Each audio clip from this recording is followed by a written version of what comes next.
Welcome back, Side Hustle Social Workers.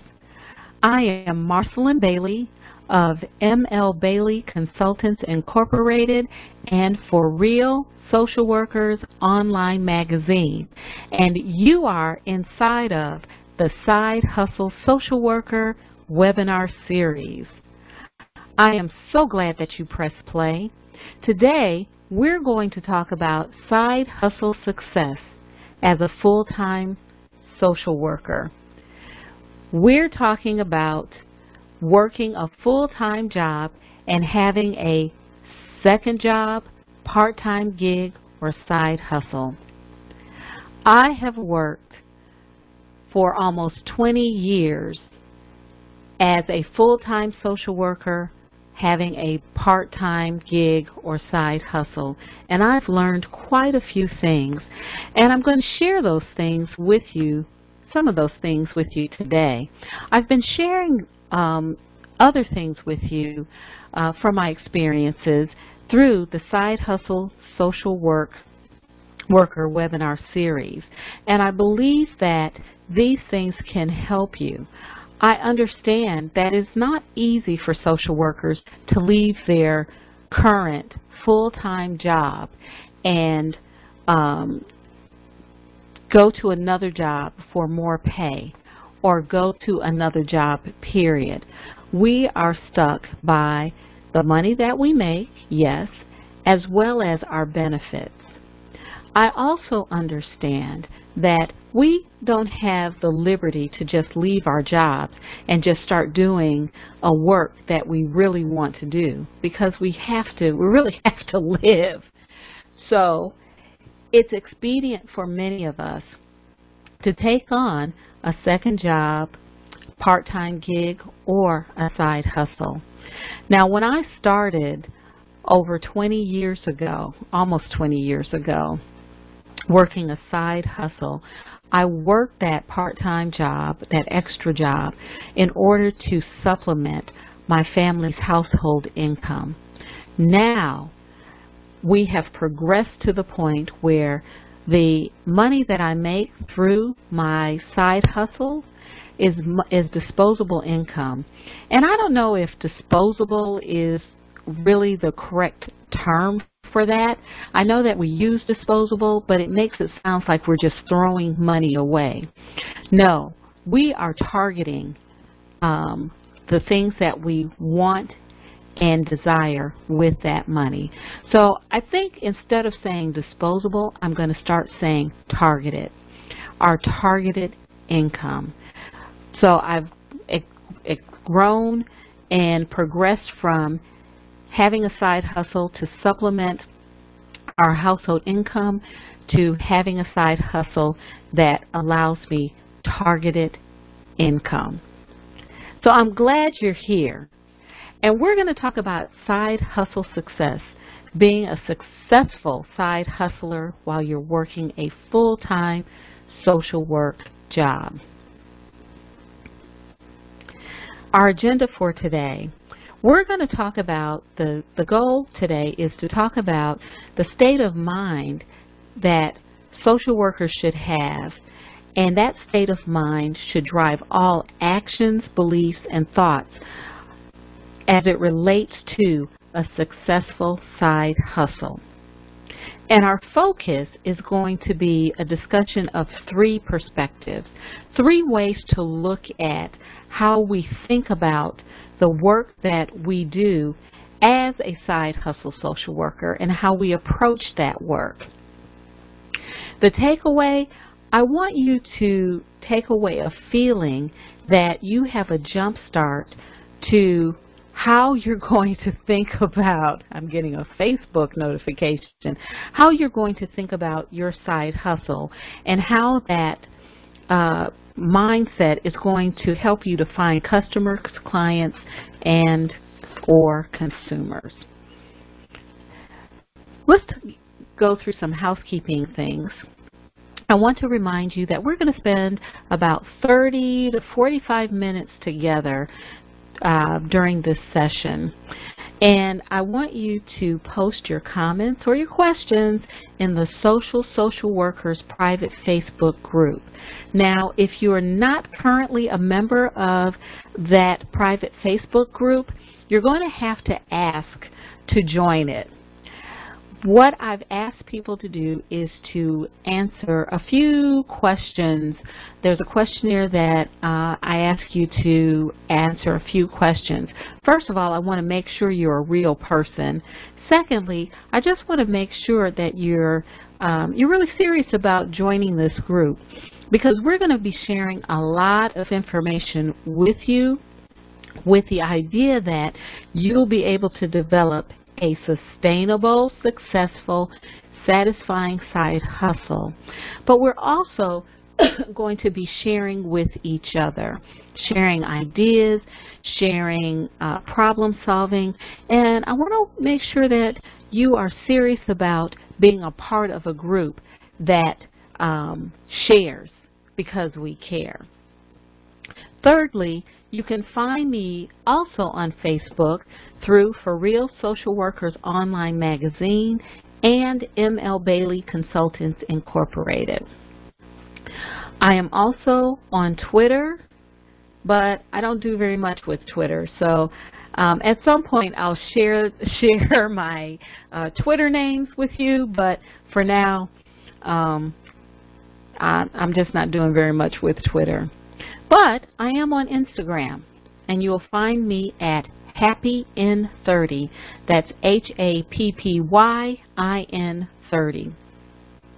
Don't forget to sign up for our newsletter, where we share information about what's going on, our newest blog post, and also invite you to continue to go to the For Real Social Workers Online Magazine to read our posts about side hustles and information to help real social workers solve real problems. I'm going to keep this free download in front of you. It's the 5 smart questions a social worker should ask if they want to boost their social work income. Go to the Start Here page on For Real Social Workers Online Magazine. In addition to getting the free ebook starter guide, you also get the companion planner, where you can write down your questions, your comments, your ideas as you're going through these questions. Also, I want to also keep in front of you 5 smart ways to boost your social work income. And this is the audio series where I go in depth into the 5 smart ways that social workers can use to boost their social work income. I talk about consulting, private therapy practice, contracting for services, paid speaking engagements, and internet sales, products, and services. I also talk about, for each, a range of topics that will help you to decide which of the 5 ways is best for you.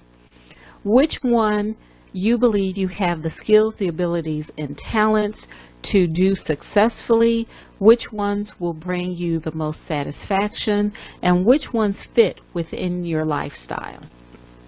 So I want to keep that in front of you. You will also find that resource on the Start Here page of For Real Social Workers Online Magazine. So let's get into our discussion for today. And we are talking about the side hustle success. How to be a successful side hustle social worker while working a full-time social work job. And our goals for this session is, frankly, to talk about the state of mind that should drive all of your actions. The thoughts, the beliefs that successful side hustle social workers have around their work, the people, the organizations that they serve. Our focus is to discuss a framework for operating your sustainable, successful, and satisfying side hustle. It's quite simple. How are you going to, the framework that you're going to use in order to develop a side hustle that fits you. And the takeaway that I want you to gain from this is that I want you to feel as if you have the resources, the skills, the abilities to find and keep your customers, your clients, or your consumers. First and foremost, let's talk about one of the key mindsets that a side hustle social worker should have: the boss. So, you know that kids phrase, "You're not the boss of me"? You hear kids saying, "You're not the boss of me. You're not the boss of me." Yes. Well, when it comes to your side hustle, you're definitely the boss of yourself. And that's what you have to believe and think, that in this role, you are the boss, and that belief and thought should drive all of your actions. You need to be, in a sense, proactive.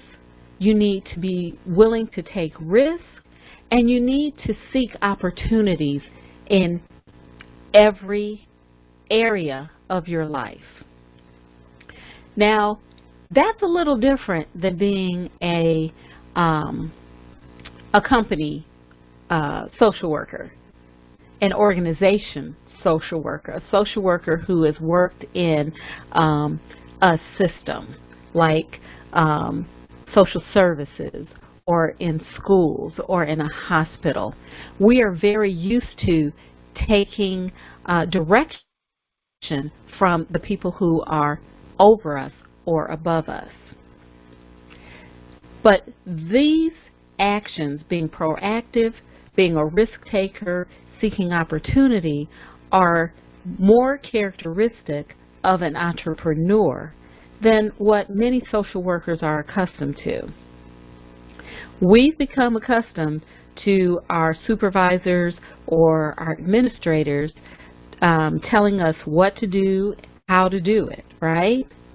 But in your side hustle, you have the control. You have control over the who, what, how, why, when, and where. You even have control over the how often. In essence, you are an entrepreneur, and you have to begin to think as an entrepreneur thinks.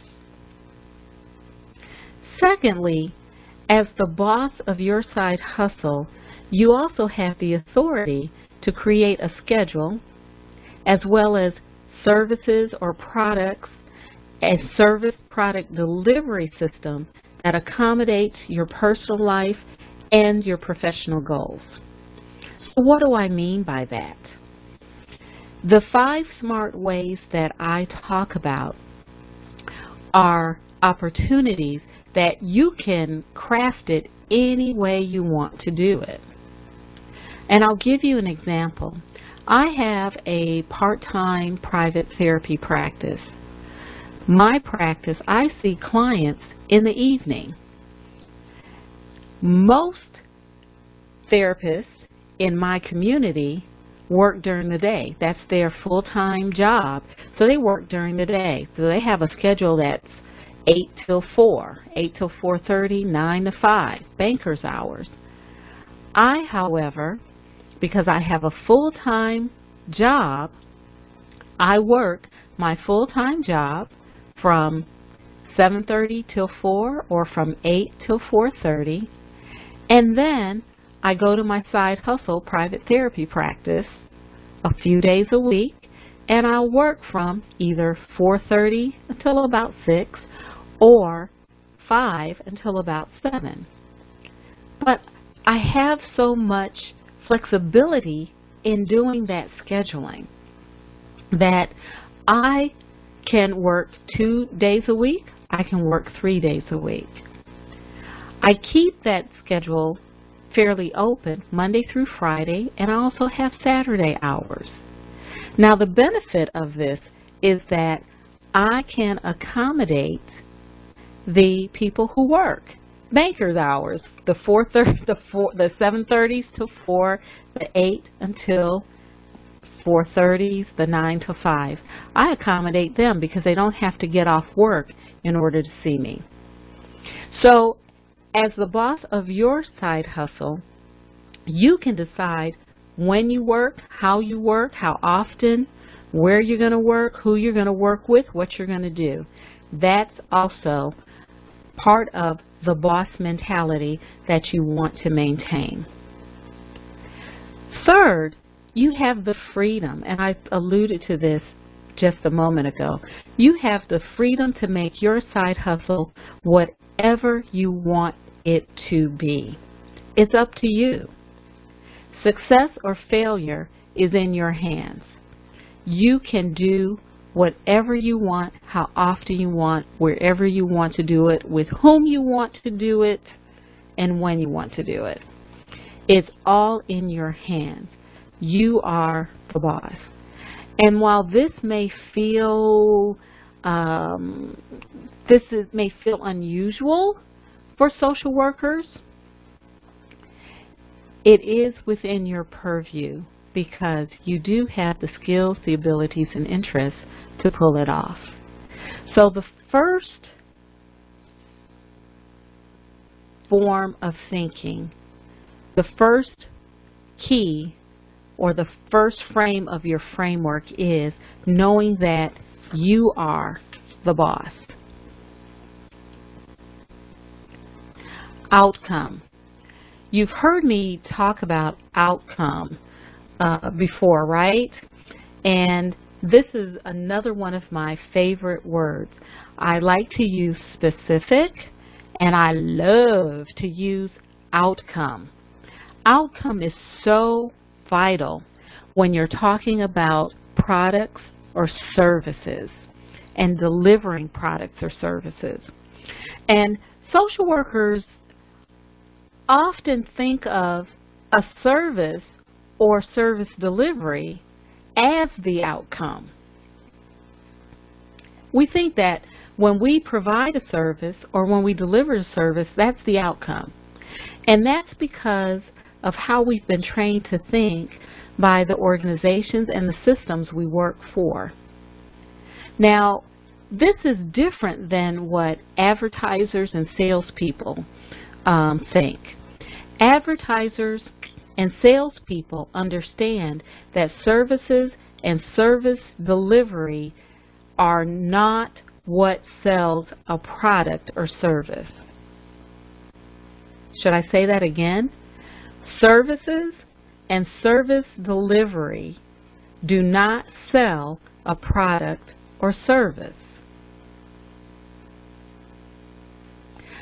I paused there deliberately for you to think about that for a moment. So, watch a commercial. When a commercial plays, the theme of a commercial resonates with a need that a potential customer has, right? Salespeople and advertisers know that in order to sell their product or their service, they must address the needs, the wants, or desires of a potential customer. So let me give you an example of that.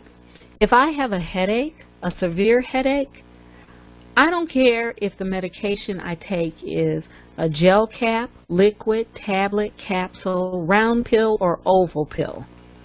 I want it to relieve the pain. That's all I want.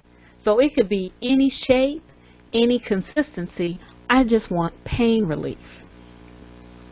If so in a commercial for a pain reliever or a pain reliever, sometimes you see people holding their heads and they're grimacing because the pain is so profound.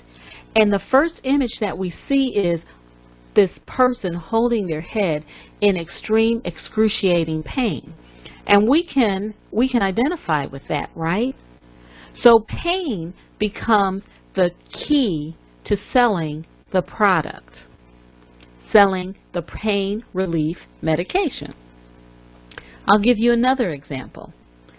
If laundry detergent A saves me time and money by cleaning the dirt and grime in only one washing, while laundry detergent B cleans the dirt and grime in 2 washings, which laundry detergent am I going to use?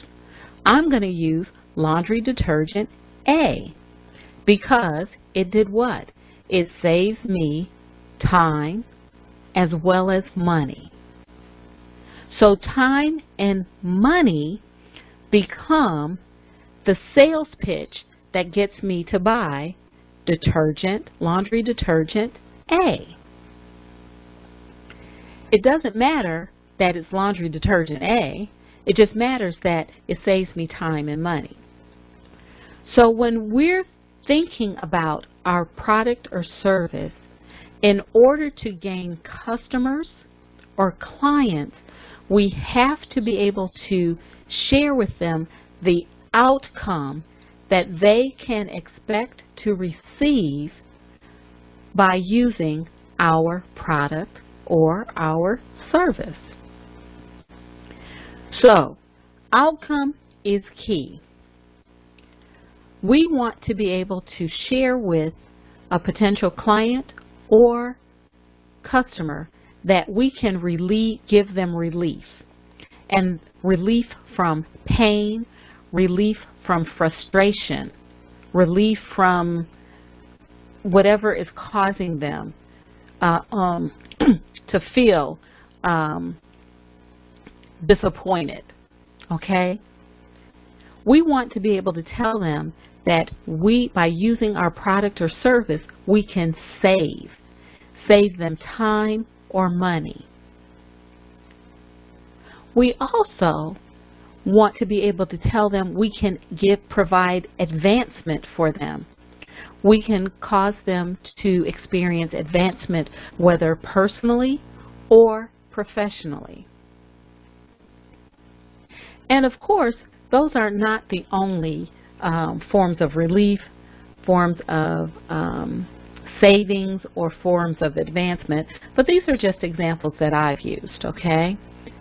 But we want to be able to allow them the understanding that we are going to meet a need that they have. Not just we're going to give them a service, but that we are actually going to meet a need that they have by virtue of our product or our service. Okay. The third frame of our framework is my favorite word of the day, specific. Remember, I love specific. I also love outcome. That's why outcome had the 3 exclamation points. But specific. Okay. In the second webinar of the series that I did about leveraging your superpowers, we discussed the importance of the word specific as it relates to sustainable, successful, and satisfying side hustle. And specific is so very, very important. You want to be specific in terms of what you're going to achieve by virtue of your skills, abilities, and interests. You also, and let's go back, first you want to be specific about your skills, abilities, and interests. What you're going to do, what you're going to target, who you're going to target. It's very hard to have a successful side hustle when you're a general practitioner. It is, because who are you going to target? who are going to be the people that you're going to say, hey, I have exactly what you want. It's like when you're a general practitioner, as it relates to your side hustle, you can. It's like throwing, throwing something against the wall and hoping it sticks. When you are specific about what you offer, to whom you're going to offer it, how you're going to offer it, and when you're going to offer it, you have a better opportunity to target the people who want what you provide, who want the outcome that you can give them.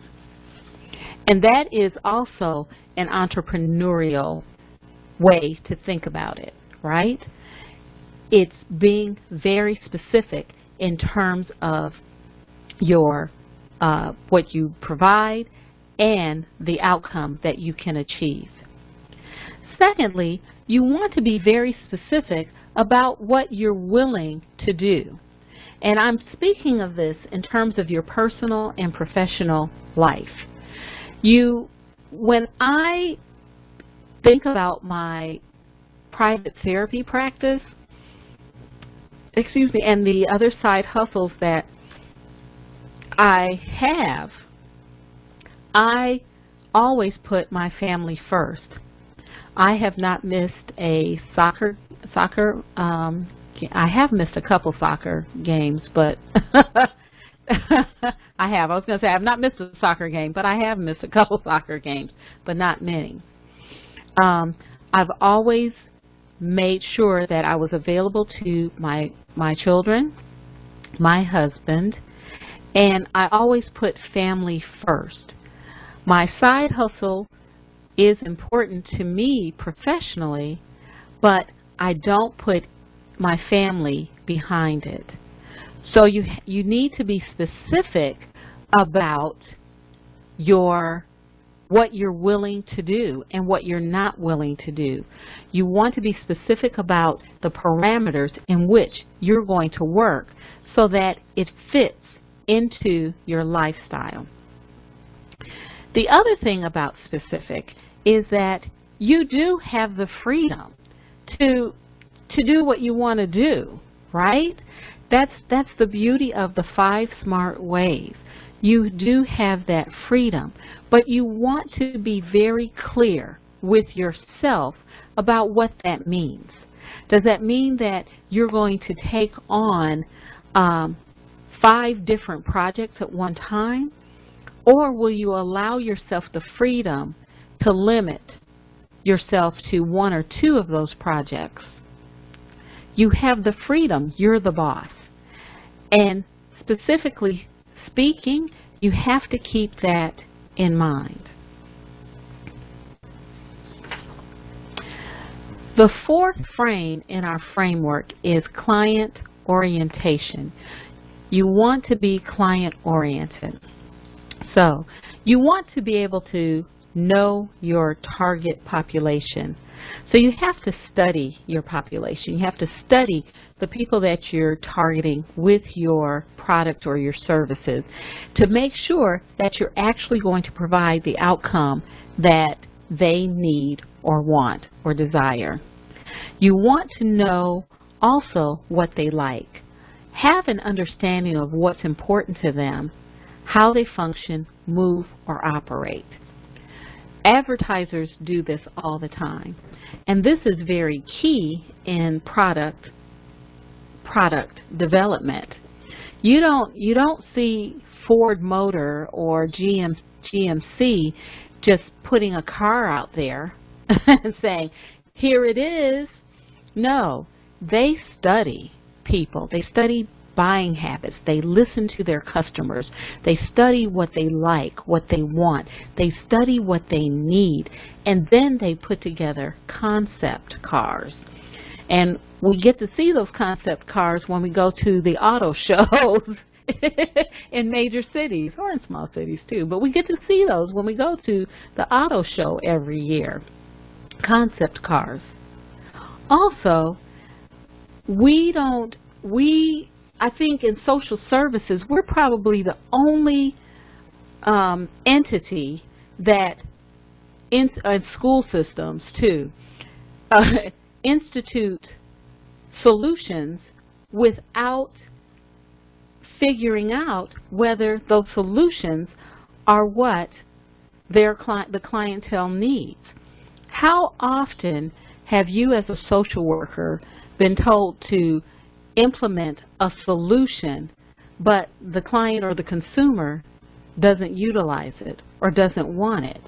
That's because in social services, in school systems, the powers that be are notorious for implementing something because they think that's what should be done. And it has very little to do with the people who are supposed to benefit from it because they haven't talked to them. They haven't listened to them.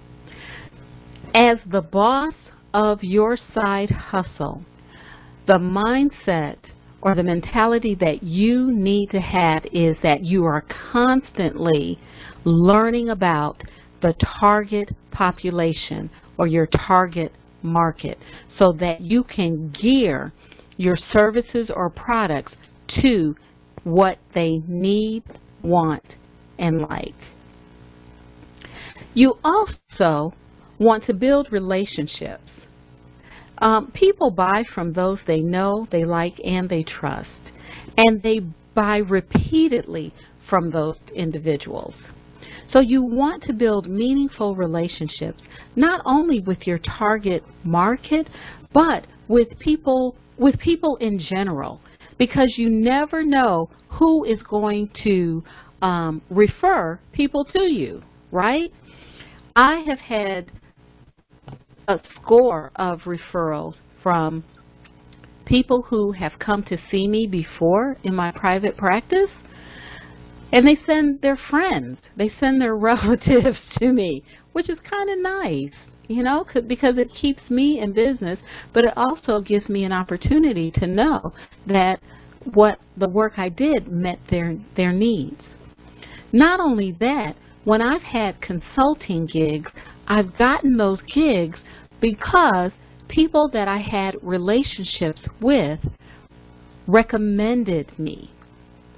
People that I had done work for, organizations I'd done work for before, recommended me. So you want to build meaningful relationships. Also, keep in mind that you can also have relationships with people who may not be directly connected with your target population.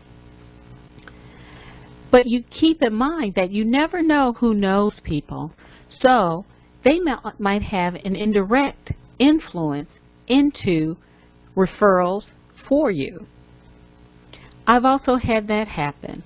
I have a friend, a friend who I've known for a number of years, who recommended that I take her place on a committee that distributes funding to organizations who've applied through grant applications. How neat is that? Never knew this person was even involved in this organization, but she recommended me to replace her on this committee. This gives me an opportunity to build relationships with other people in the community. Thirdly, trust. Always do what you say you're going to do. Bottom line. Always do what you say you're going to do. Follow up in a timely manner and under-promise yet over-deliver. That's something that my business mentor has shared with me. She always says, under-promise yet over-deliver. You also want to communicate every step. You want to communicate every step you're going to take, from your plan, your rationale for what you're doing, as well as the outcome. You want to communicate, over-communicate if necessary. And that's what being client-oriented is all about. Knowing your population, building meaningful relationships, and building trust.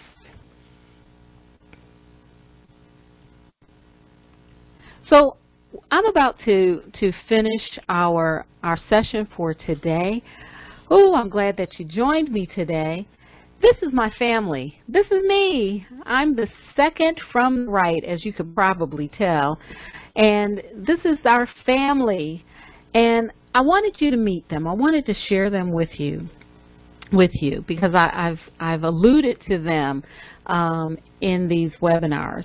And this picture was taken a couple of years ago on the grounds of Epworth by the Sea on St. Simon's Island, which is near where we live. And I do have a disclaimer. My husband and I are slightly smaller now because we looked at this particular and some other pictures and we said, ooh, we've gotten a little hefty. So we are a little smaller, smaller in girth now.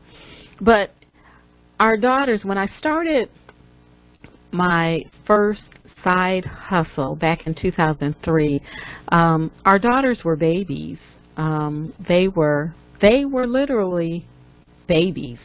Our youngest, I believe at that time, was 2, and our oldest was in pre-K. But she was in pre-K. And as I told you, our family, we were going through a serious financial difficulty. I mean, a perfect storm, so to speak, of events hit us very hard. And to be honest with you, there were times when I felt like we would never get out of the hole. You know, I would tell people, you know, we're just in a hole, and it was a difficult season for us that lasted a number of years. But we got out of that hole. It was a struggle, but we got out of it. We worked hard, we worked together, and the picture that you see with us smiling, that's how we did it. We did it together. And as I said, our girls were babies. They don't even remember when times were hard for us. They didn't experience it the way their dad and I experienced it. And I guess that's because we didn't want them to. We didn't have a lot, but we had each other, and we did a lot of things together. We did everything together. Now, our girls are both in college. Our youngest graduated from high school this year. Our oldest just finished her sophomore year of college. And this is us. When you see us together, we're smiling. When we're around and about and we're together, we're smiling. And I wanted you to see that, because I also recognize that there are social workers out there who are struggling financially. And I just want to encourage you that, as my grandmother used to say, there isn't an ill wind that does not change. Be faithful to yourself, be faithful to your family, and be faithful to your higher power, the one in whom you believe. And things will work out for you. I also wanted to share that during this time from 2003 all the way up to today, that I learned how to have a loving, present relationship with my family while maintaining a full-time job and a side hustle. As I said earlier in the webinar, I always put my family first. Although I'm working the side hustle to at this point boost my family, to give us a good, a future, a firm foundation for retirement for my husband and myself, and to get our girls through college, I always put my family first. And that's very important to me, and that's something that I want to encourage you to do, because they're the ones who are going to support you in your venture, and you want to always put them first. And these are just some of the strategies that I want to share with you. And this is my fam. This is my fam. And as we wrap up, I just want to remind you to go to the Start Here page of For Real Social Workers Online Magazine. You'll find resources there that will help you to start, maintain a sustainable, successful, and satisfying side hustle. What's next? Always, always, always post your comments and your questions on the social workers page. If you have not, if you're not currently a member, just ask to join. Please fill out the questionnaire so that I know you are a real person. And feel free to shoot me an email, marcelin@mlbaileyconsultantsinc.com. Also, check out the Start Here page on For Real Social Workers Online Magazine, as well as our newest blog post. And that's it for today. I'm Marcelin Bailey. I'm so glad you've joined us. And as always, take good care.